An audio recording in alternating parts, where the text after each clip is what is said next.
Willkommen. Welcome back to the channel. My name is Sean Huggins, and this is React with Hugs. Thank you so much for being here. Today, we are checking out Leopard flaws. This is, are German Leopard tanks a hindrance in Ukraine? Oh, damn. That is a spicy title of a video, not gonna lie. But we're gonna check it out together. I've watched a lot of videos on the different German tanks on this channel, and they are always fascinating, but this is a little bit different. This is potentially the German Leopard tank being a hindrance, aka causing problems in the Ukraine. Now, maybe they mean they're causing problems for the Russians, but it sounds like they're saying it's causing problems for the Ukraine soldiers. But I don't know. We're going to find out together, so let's waste no more time yapping and hop straight into it. Los geht's. At first glance, they're pretty damning verdicts. The Leopard 1 tank is being used as makeshift artillery due to weak armour. The PZH-2000 self-propelled gun overheats, and its suitability for war is strongly questioned. Damn. While Germany's IRIS-T air defence system uses missiles that are costly and in short supply. The comments came in an internal German army report, which outlined the feedback Ukrainian forces have given on German kit. The document was leaked and later emerged in the German media. The stories caused a stir and brought headlines like these. But what does it tell us, and is it really that poor? Well, so the tanks have not a lot of armor. Interesting. I would not have expected that. Firstly, German equipment is far from the worst performing kit in Ukraine. That honour goes to Russia's turret-tossing tanks with their exploding autoloaders. But the story has generated debate on how well exquisite Western weapons cope in the intensity of a complex, grinding battle like Ukraine. I wonder if this has to do with, like, the drone warfare, maybe, that has emerged in the Ukraine. I don't know. Let's take the Leopard. According to government figures, Berlin's given Kyiv 103 Leopard 1A5s and 18 Leopard 2A6s, with another 22 of the more advanced 2 model in the pipeline.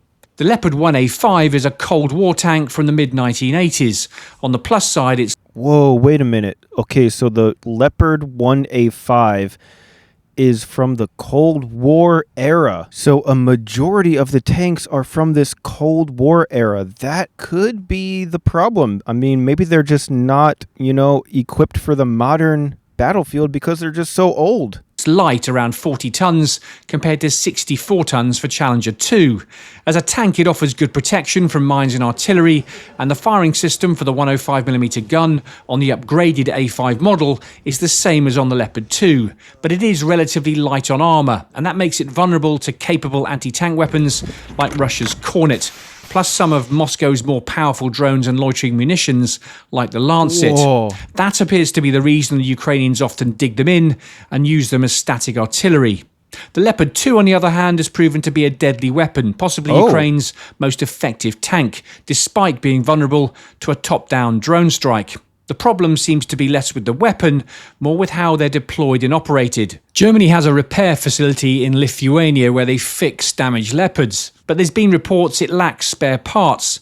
Untrained Ukrainian troops have also reportedly tried to fix Leopards in the field, and in doing so, made things worse. Oh no. The Leopard 2 is complex to maintain, particularly its fire control system and V12 twin-turbo diesel engine.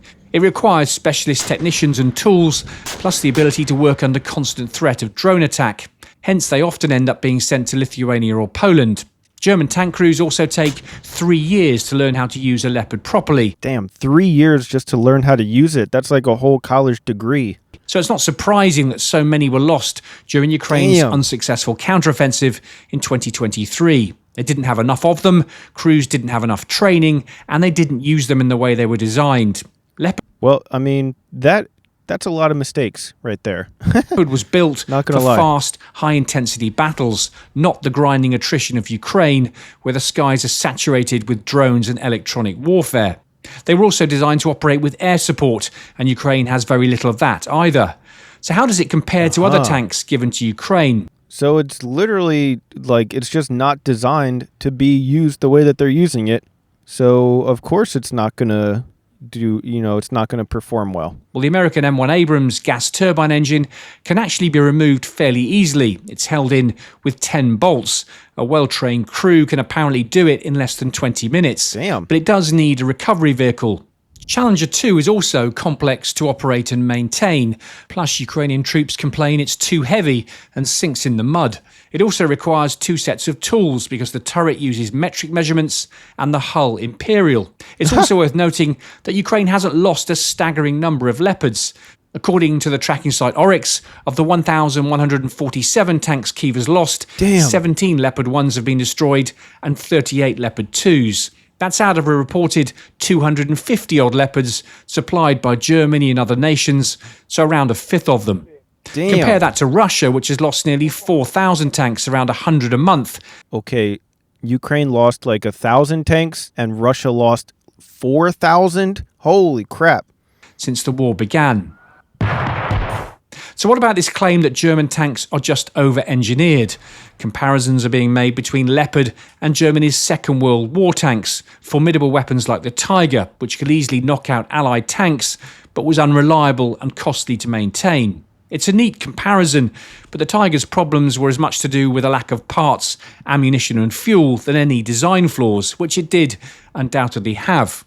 And crucially, the leak report says many of the weapons Germany has given to Ukraine, like the Marder infantry fighting vehicle and the Leopard anti-aircraft gun, have been very effective indeed. There's also been reports that the intensity of combat in Ukraine means some systems, like the Panzerhaubitze 2000, have been pushed beyond their design limits.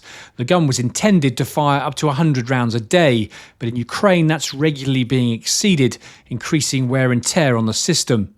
Germany has established dedicated repair facilities in countries like Lithuania, and both Rheinmetall and KNDS, which make the Leopard, have now set up workshops inside Ukraine itself.